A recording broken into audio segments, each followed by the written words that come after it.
I think that sometimes we feel like we need to be tough and we need to be strong and we need to fight through this.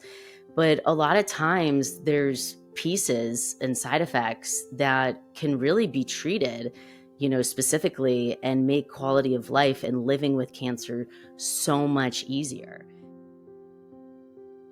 My name is Elissa. I was diagnosed with HER2 positive metastatic breast cancer in July of 2021, and I live in Woodland Hills, California.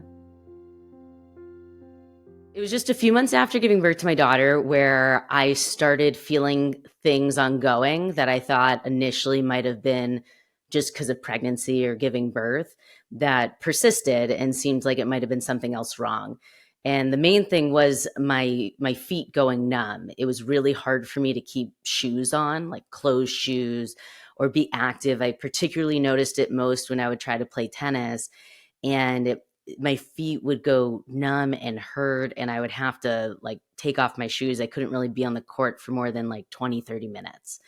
And so that's when I started realizing something was off, but never would have thought it was connected to breast cancer. I just started seeing specialists and trying to figure out. And of course, being the fact that it was within a year of giving birth, a lot of it got chalked up to that. There's a lot of situational pieces that explained the symptoms that I didn't yet know also could be attributed to breast cancer, or the fact that my body was just going through a lot. Well, by the time that we found the lump, it was already stage 4 de novo and had already spread to my lymph nodes, liver, and spine. And in hindsight, you'd imagine that your body is going through quite a bit with that. But at the time, my body also was going through quite a bit after having a C-section and recovering from that, and being up early in different hours of the night dealing with normal new parenthood. When I did end up finding the lump, it was only 2 months before that I had a regular breast exam at my doctor, and they didn't feel anything. And in hindsight, I don't feel like there was anything that was done wrong or missed, because I've knowingly had like a fist-sized tumor in my breast most recently, the end of last year. And there were times where it was so obvious and painful and obtrusive. And then there were times of the month where it felt like hidden, like I couldn't find it as much. And so depending on the timing, which is why I'm a big advocate of really, checking your breasts throughout the month and in different timings, because I've experienced that where, the regular breast exam raised no red flags whatsoever. And I wasn't getting it because we thought that I had breast cancer. I was getting it because with these other things feeling off, we decided to just kind of like do full workups in all areas. Um, and so, being 34 at the time and not having regular mammograms or things like that, I really don't feel like there was more that could have been done to find it now that I've experienced knowing that I have it. It was one morning that I was getting ready, and my husband just jokingly copped a feel. And he felt something a bit off. And again, it's not like it was the first time my husband's copped a feel. Things can feel different or surface differently depending on the timing and position, different things. And so I felt it, and I wasn't breastfeeding anymore, but it felt similar to how a clogged milk duct would feel. I'm actually pretty grateful I wasn't breastfeeding anymore at the time, because I really think I would have ignored it, because it did feel a lot like that of what I had experienced. Because I wasn't, and I was like, okay, maybe it's a cyst. I really wasn't going down the rabbit hole of cancer at this point. But I immediately messaged my doctor, and they had me come in, did another breast exam, and they felt it. And then also felt it in my armpit, which in hindsight, not a great sign. But I didn't know that at the time. And it was very quick from there that the next day they did the ultrasound and mammogram, and then they scheduled me for the biopsy. And amidst this timing, I know a lot of people who get mammograms and have to get biopsies and everything's fine. So I still wasn't going down the road of like, oh my God, I have breast cancer. I still was kind of like, it's probably a cyst, it might be benign. And it just felt at that point like an inconvenience. I got the phone call a few days after the biopsy, telling me that both the lump in my left breast and in my armpit, my lymph nodes, were malignant. It was like processing in my mind, like, wait, are you telling me I have breast cancer? And it just was something that I don't have a family history of it. I don't have any genetic mutations. It just wasn't on my radar of something to be concerned about at 34 years old. And when I was first diagnosed, you're thinking, okay, so I have breast cancer, remove my breasts. What do we have to do? And, like whatever you need to do, let's do it. I'm a new mom. I just want to make sure that I'm going to be okay. And it was through the process of doing all the scans to determine chemo and surgeries and these things, where the PET scan showed that it had also just metastasized so much in my liver. I mean, there was more cancer in my liver than in my breast, which I never would have even understood what that meant. I didn't even know what metastasis was. Like, I couldn't even pronounce metastatic at the time. And there was also a spot in my spine. And that's when I started to realize that this is different, that the way that I might have perceived, or in general, how I think we think of breast cancer as one thing, I started to realize that it's not. It's so many things, and we're all so different, and there's so many types and treatments. And going from initially thinking that the first thing would be surgery to not even having that really being a solution at all for what I had was really a flip in understanding. And so I really made sure that we got into chemo as soon as possible. I felt drastically different after even the first round. Like, the numbness in my feet went away immediately. Uh, I worded it like, it felt after my first round like the tumor ran away. Like, the lump that was so obvious then, especially since we've been poking at it so much between the biopsies and checking it, it's like you couldn't feel it. It was really unbelievable. And it was through those first 8 rounds that, full response and all of that. And you kind of think of this goal of finishing those first 8 rounds of chemo and then going into a lifetime of treatment. And so there's been a lot of mental resets and education and learning and understanding that I've had to go through, and I'm grateful that I have had a great medical team to help me, navigate it all. At the time, I was in an HMO, and I didn't quite understand getting second opinions within the same system. I wish that I had understood that more. I think it's really important to get second opinions. And I think that great doctors want you to get second opinions and want you to feel comfortable.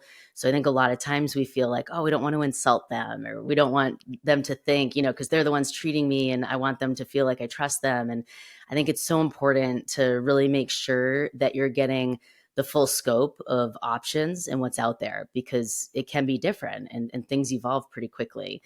So my initial chemo that I started had been the standard of care. And then after starting it and exploring more through family that is in the medical field and kind of getting connected to more people, realizing that the standard of care had been recently updated a bit. And that's what prompted me to get another second opinion, and drop one of the chemos that was involved in what I was doing, because it really wasn't anymore proven to have a better result and was more toxic and made me more sick than was necessary for stage 4. Which is so counterintuitive, because you think like stage 4, it's aggressive. So like, let's go after it as hard as we can.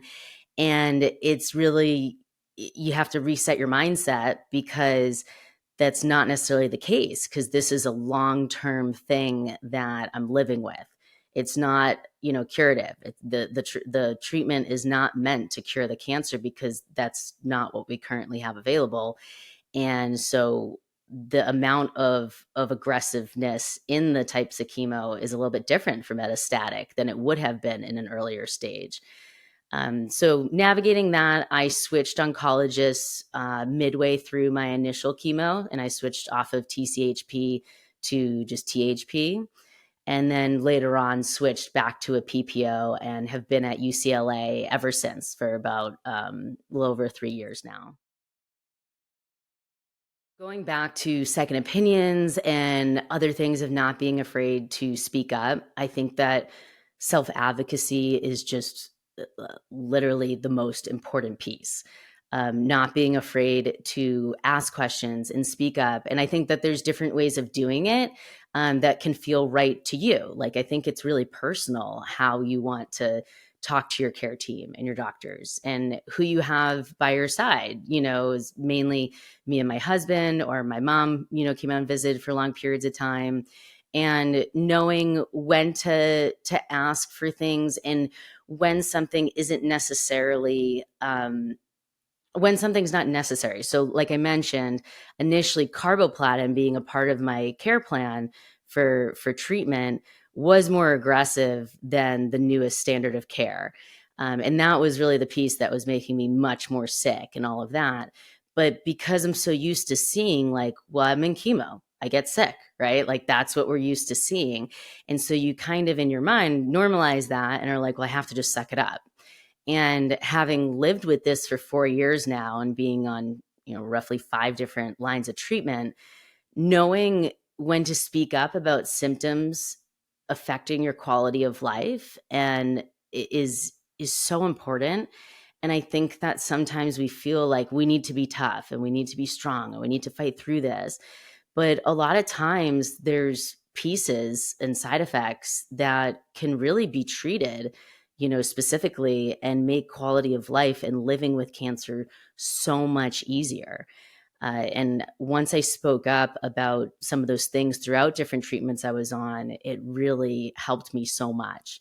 And I've had this conversation with my oncologist about her basically saying, if something is really tough, speak up and let me know. And most of the time, there are things that we can do.